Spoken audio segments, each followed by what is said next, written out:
Ôi, nó Hạ Long rồi. Có xe Hạ Long sư. Biển mênh mông.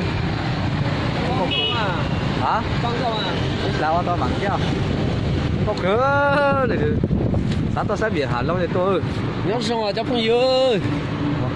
Nhớ xong rồi. Nhớ xong rồi cháu không dư. Tôi phải sai hẳn Long à. Xe Hạ Long rồi.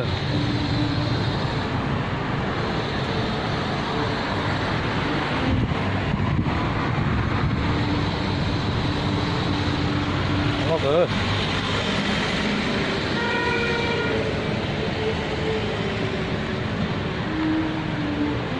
Nó mà dưới rằng cái này chỗ khác ra.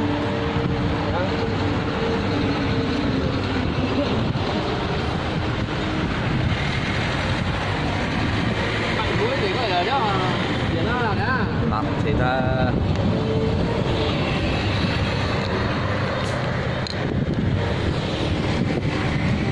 không có tháng 6 mà cho mày sắp tỷ nữa rồi. Để lắp với thì mà Thiết kế công thi công kiến thức thật tất cả. chỉ có sư Hạ Long thôi.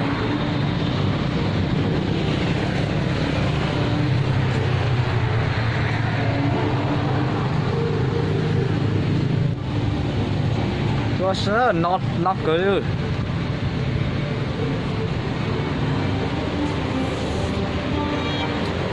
Nó cười đó.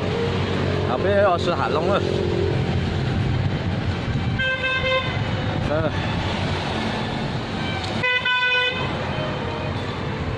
Có nó vừa hả? Có tổ chức ra rồi. Bằng Mỹ ra. Được cuối là Đẹp quá à. Bắt xuống rồi.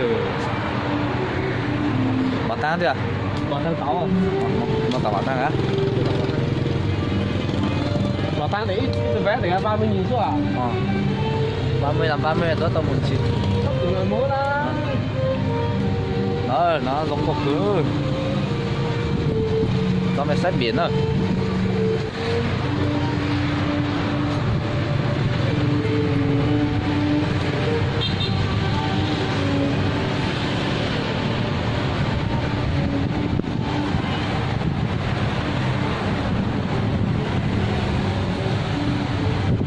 Mà tí nữa cho cái hai cả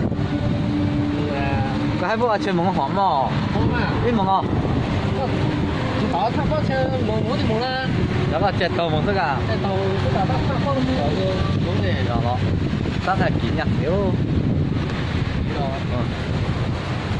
đó nó vẫn khi mà cắt cho một số mà phổ thông Cá chưa nhớ tỏ có cái chơi là hắn ta vẫn khi mà cắt cho một số cái năm nữa sang đâu mà tí tí rồi á.